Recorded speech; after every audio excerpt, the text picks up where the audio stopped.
sulmin terrorist, ekspertiza e FBI, personat që kanë shpërthyer 20 kg eksploziv. Dhe unë në qizmet e tyre, ai që ndezi fitilin e tritolit për spionazh, e zyrtarit të lartë të inteligjencës të vëzhguar vazhdimisht këforin. Kishte tentuar që të nxiste përçarjen video fotografi të kanalit Iber Lepens. Bazën e njësive speciale të policisë së Kosovës, deklaratat e tyre ishin kontradiktore me njëra tjetrën.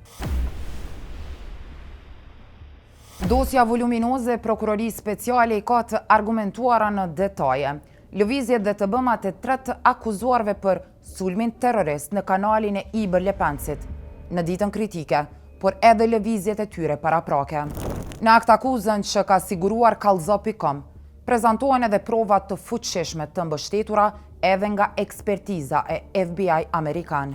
Me 9 dhjetor, Prokuroria Speciale ka ngritur akt akuzë ndaj Jovan Vicentjević, Dragisha Vicentjević dhe Igor Dimović. Vëllazerit Vicentjević po akuzon nga prokuroria se janë personat që kanë shpërthyer kanalin e Iber Lepensit përmes vendosjes së një çante me rreth 20 kg eksploziv. Në akt akuzë përshkruhet në detaje se si dheu në qizmet e 2 vëllezërve Vicentjević çojnë në arrestimin e tyre. Mostra dheu ishin marrë në qizmet e tyre në oborrin e shtëpisë së tyre dhe në vendin ku ndodhi sulmi. Pas ekspertizave, ishte dalë se dheu në qizmet e tyre ishte i njëjtë me dheun i cili ishte gjetur pranë kanalit Iber Lepens. Prokuroria e prezanton këtë si provë se të akuzuarit kanë kryer edhe shpërtimin e kanalit Iber Lepens.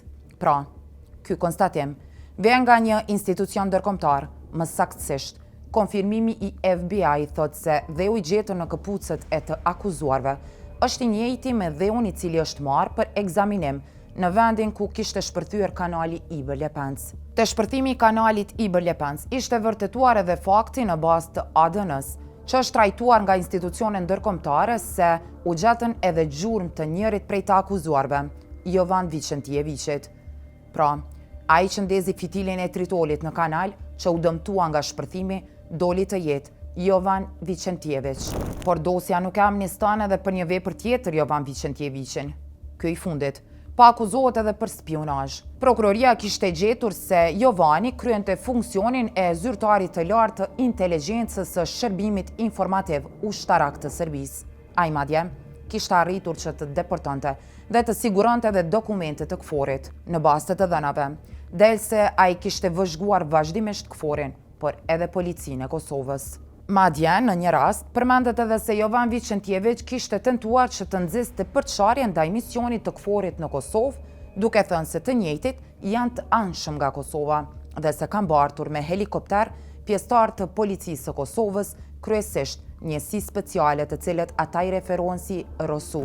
Dokumentet e informacionet që pretendohet që kishte mbledhur Jovan Vicentjević dyshohet se i kishte ofruar në vizitat e takimet që kishte realizuar në Serbi me pjesëtarë të shërbimit informativ ushtarak të Serbisë, duke përdorur spionazhin. Dosja Prokurorisë Speciale thotë edhe se Jovan Vicentjević po vërtetohet se mori pjesë në sulmin në kanalin Iber Lepens, pasi të njëjtit ishin gjetur edhe video fotografi të kanalit Iber Lepens që datonin nga muaji janar 2024. Në dosjen voluminoze, prokuroria ka prezantuar prova se si Vicentjević kishte fotografuar edhe bazën e njësive speciale të policisë së Kosovës, e cila gjendet në Jasenovik të Zubin Potokut. Prokuroria pretendon se i akuzuari kishte për qëllim krijimin e një narrative të dëmshme për Kosovën te Bashkësia Ndërkombëtare dhe se me anë të një raporti ai kishte tentuar të paraqiste se ekziston një organizatë fiktive që kinte për qëllim ka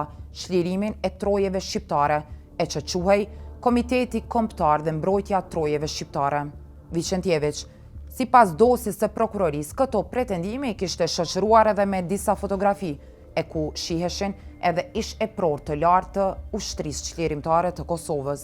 Në ditën kur ishin arrestuar 2 vëllezërit Vicentjević, kishin dhënë edhe deklaratën e parë në polici. Prokuroria kishte gjetur se deklaratat e tyre ishin kontradiktore me njëra tjetrën.